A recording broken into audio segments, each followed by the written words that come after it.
I'm Greg Duncan. I very much enjoy walking along this beautiful California beach. It gets me in a good mood and helps me to concentrate on my work. The School of Education at the University of California in Irvine. Here, Professor Greg Duncan tackles an issue that has major implications for society. He studies the consequences of poverty for the development of children. The economist's magnum opus is his contribution to a long-term study on the distribution of income in the United States. Across its 40-year span, it shows that a family's financial situation directly affects its children's life course. Studying this multifaceted phenomenon is extremely difficult. It is an exceedingly complicated problem. If you think about the whole cluster of conditions that define a low-income family's life versus a high-income family's life, it's night and day, and it's night and day along so many different dimensions.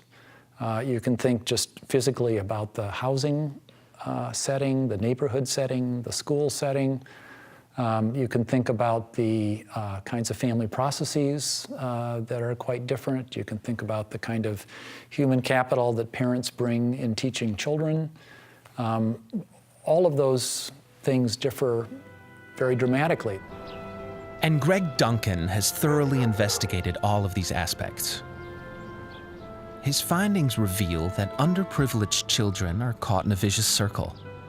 They complete less schooling, go on to work less, and have more health problems. Thus, they are likely to remain in poverty.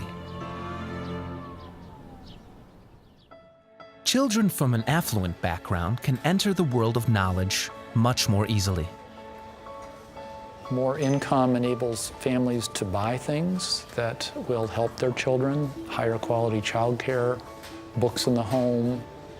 It may enable a mother to stop a second job in order to have more hours to spend with her child.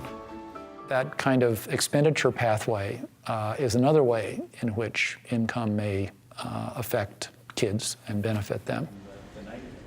The data on families' incomes date back to the 1960s.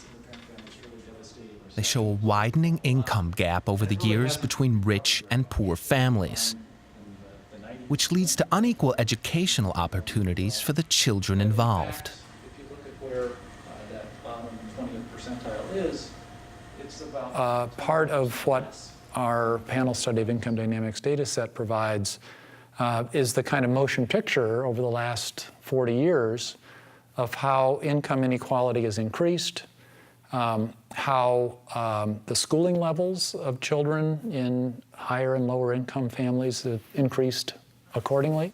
And the research that we've just completed seems to indicate that, that the income component of what's happened in the last 30 or 40 years does seem to play a major role in the increasing divergence of completed schooling between high-income kids and low-income kids. Statistics and observations are Greg Duncan's tools for the next step, investigating how fighting poverty might promote the healthy development of small children. The brains of toddlers are the focus of this scientific venture. In an interdisciplinary study, Duncan wants to assess whether an increase in parents' income can improve children's cognitive functioning. And it turns out 1,000 low-income mothers will be asked to participate with their newborns. The idea? The development of all families and children in the study will be monitored, with half of the mothers receiving an additional $4,000 a year in aid. Neuroscientists will examine the children in both groups over 3 years and assess possible differences in their cognitive development. one could be looking at momentary deviations. This is Brandon, a toddler like those who will participate in the proposed study. In such a laboratory, the children's brain activity will be monitored to measure their cognitive functioning and interactions with their parents.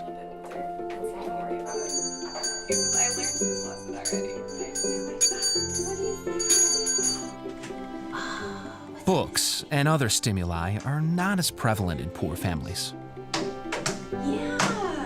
Will $4,000 in assistance make a difference in the quality of the home learning environment, or in the warmth and responsiveness of parenting? Income is not all important. It may not even be the most important, but I think the evidence indicates that it's sufficiently important that when we are thinking about a set of programs that we need in place to promote healthy child development, that income programs ought to be on the table. The evidence supporting that view is fairly strong. Very little of it relates to very young children. And that's really the area that I think is most important to study now. We have quite a number of studies where policy change, or in some cases experiments, have actually changed family income substantially, but all the children have been already in school or in adolescence. It's much bigger. Greg Duncan's statistical analysis indicates that low family income, especially during the first few years of life, has a negative association with the child's earnings and health later as an adult. The proposed new study will help us to understand why. Duncan and his team are seeking scientific evidence for a fundamental insight: that fruitful human development requires rich soil. His conviction: without adequate income, a family struggles to educate its children. And education is vital for escaping poverty. The estimates range from $2.5 million to $4 million for a single life that is taking a very negative trajectory. So in that kind of calculus, social programs that can help reduce the chances that that happens can be very profitable from a cost-benefit point of view. And there's an added value that goes far beyond mere economics, providing a brighter future for our children.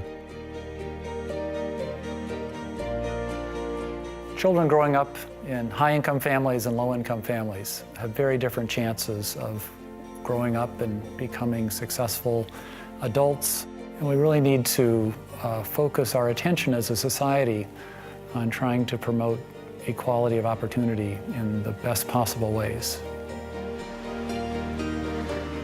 Although Greg Duncan can look back on a number of impressive scientific achievements, he wants to continue on his way and accomplish even more.